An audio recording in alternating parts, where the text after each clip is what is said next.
New at 10 tonight, while neighbors shopped and dined in downtown Greenville today, a display at One City Plaza made many stop in their tracks.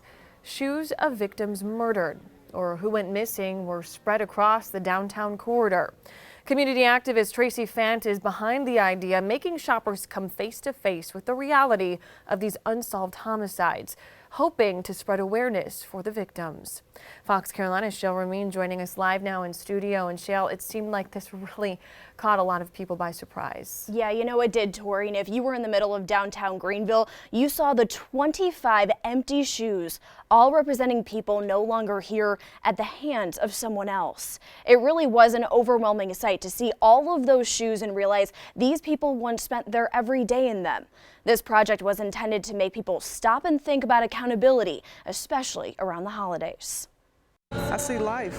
When I see the shoes, I see life. Life is in full swing in downtown Greenville. But in this crowd, there are some who have been forced to take steps without the people they love. Katie was small. She was like 5'1". She has little shoes, as you can see, but no matter how small her shoes are, nobody will ever be able to fill her shoes because she was one of a kind with a heart of gold, a huge, big heart. Placed in a hauntingly beautiful way, shoes belonging to those who have been murdered or missing sat still.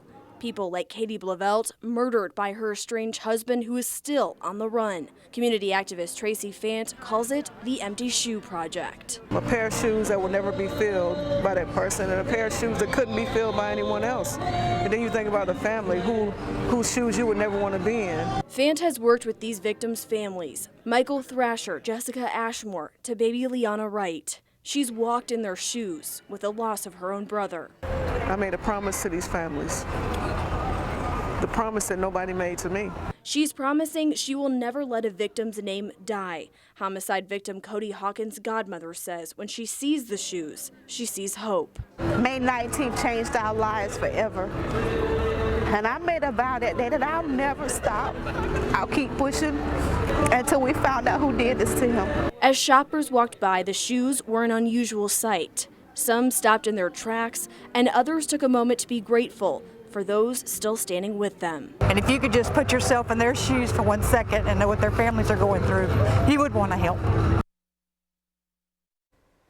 Now, as I mentioned before, these are the actual shoes that the victim had worn earlier, and high heels like the one Micaiah Hawkins wore to prom, or baby slip-ons that missing Leona Wright wore. For many families, these are the only items they have left of their loved ones, but they say closure and justice are simply priceless, and if you know something, say something. Tori.